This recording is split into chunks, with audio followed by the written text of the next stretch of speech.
where people go to sleep early. And some houses are never truly empty. Ethan Carter, 34 years old, a software engineer.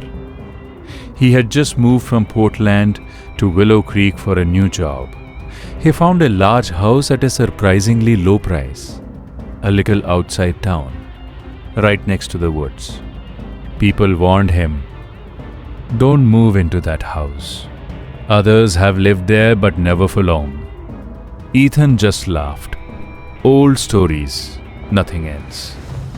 The first night, the house was completely silent. But at exactly 2:13 a.m., Ethan suddenly woke up. Knock, knock, knock. It sounded like someone was walking in the attic. Ethan sighed. Probably the wood settling. Then, a faint whisper. Ethan. His heart started pounding. Okay, that's not normal. He got up and slowly walked toward the attic stairs. The attic door was slightly open. Inside, pitch black. He turned on his flashlight. Dust, old boxes, and on the wall, an old family photo. But the man in the photo looked exactly like Ethan. Same face, same eyes. Below it, a date was written. 1998. Ethan's hands began to shake. The next day, he asked the neighbors. An old woman looked at him and said quietly, "That house chooses people. Every 10-15 years, someone moves in. And then, they never really leave." Ethan forced a laugh. But now, fear had started creeping in. That night, he set up a camera in the attic. The next morning, he checked the footage. At first, nothing. Then, 2:13 a.m., the camera suddenly started shaking. And into the frame walked Ethan. But he was asleep downstairs. So who was this?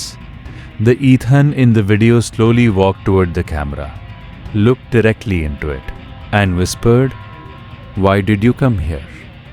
Ethan decided to leave. He packed his bags, opened the front door, but before stepping out, he turned back. Someone was standing on the stairs. It was him. But this time, his eyes were completely black. "Why did you come here?" The next day, police found the house empty. Only one thing was discovered. A new photo in the attic. Ethan was standing in it, and behind him, several figures, their faces blurred. That house in Willow Creek still stands. And sometimes, at exactly 2:13 a.m., a new voice can be heard. "Welcome home. Police report closed. In just 3 days. Missing person. No struggle, no forced entry. Just gone." But that wasn't the end of Ethan Carter. 6 months later, a new family moved into the house. Daniel Harper, his wife Lisa, and their 8-year-old daughter, Mia. The house felt perfect. Quiet, peaceful. Too peaceful. Scene 9, the child knows first. Second night. Mia woke up at 2:13 a.m. She heard someone whispering. A soft male voice. "Mia." She opened her eyes. A man was standing in the corner of her room. Tall, still, watching her. "Dad?" she whispered. The man smiled slightly. "Not anymore." Next morning, Mia was drawing. Lisa looked at her sketch and froze. It was the house, but inside it, people were drawn inside the walls, and one of them was labeled Ethan. Daniel started noticing things too. Cold spots, footsteps at night, doors opening on their own. One evening, he heard a noise behind the basement wall. He broke part of it open and found a narrow hidden room. Inside, dozens of old photographs, different people, different years, but all taken inside the same house. and every single one had something behind them, a shadow, standing too close. Daniel found an old tape recorder in that room. He pressed play. A shaky voice started speaking.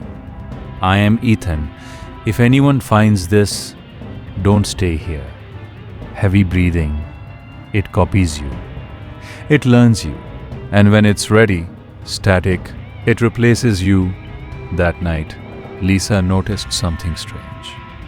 Daniel was sitting in the living room, completely still, in the dark. "Daniel?"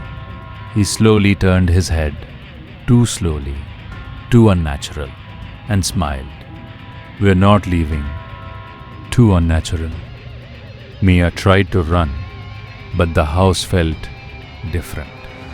The hallway was longer. Doors weren't where they should be. She heard multiple voices now. "Stay, become one of us," she screamed. "Let us go." And suddenly everything went silent. The house was up for sale again. Another empty property. A young couple stood outside, looking interested. The agent smiled. "It's a great deal." Inside the house, deep in the attic, a new photo appeared. Daniel, Lisa, Mia, and behind them, Ethan, smiling. The house doesn't kill you, it keeps you. And if you ever hear your name in a voice that sounds like yours, don't answer. Because you might already be inside. Every house has a history, but this one has a beginning that was never meant to be found. After multiple disappearances, the case reached a private investigator. He didn't believe in ghosts, not yet. But patterns don't lie.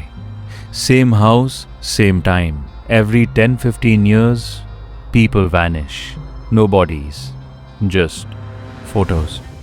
Mark dug into old archives, property records, newspaper clippings, and then he found something strange. The house was officially built in 1978, but satellite images showed something was already there before that. An older structure, something buried. A local storage unit. He found a half-burned journal belonging to a man named Arthur Kane, the first recorded resident. Inside, the last readable lines said, "I didn't build this house, I found it. It was already waiting." Scene 18, the hidden foundation. This time, he didn't stop at the attic. He went deeper. Basement floor, he broke through the concrete. And beneath it, he found wooden stairs going further down, older than the house itself. The air was thick, suffocating at the bottom, a small underground room, walls covered in scratch marks, and in the center, a mirror. Old, cracked, but not reflecting properly. Mark stepped closer, and then he saw it. His reflection wasn't copying him. It was watching him. The journal's missing pages were there, lying near the mirror. Mark read them. This is not a house. It's a door. It learns from those who enter, and the mirror is how it sees. But the reflection didn't. It stepped forward, out of the mirror, smiling. You understand now. Mark tried to run, but the stairs were gone. Only walls, only whispers. Final scene, the truth. A week later, police arrived. The house was silent, empty again. But this time, they found something new. In the attic, a photograph. All the previous residents, Ethan, Daniel, Mia, Lisa, and now Mark, standing in front, and behind them all, one figure, older than the rest, Arthur Kane. But his face was completely blank. The house was never built, it was found.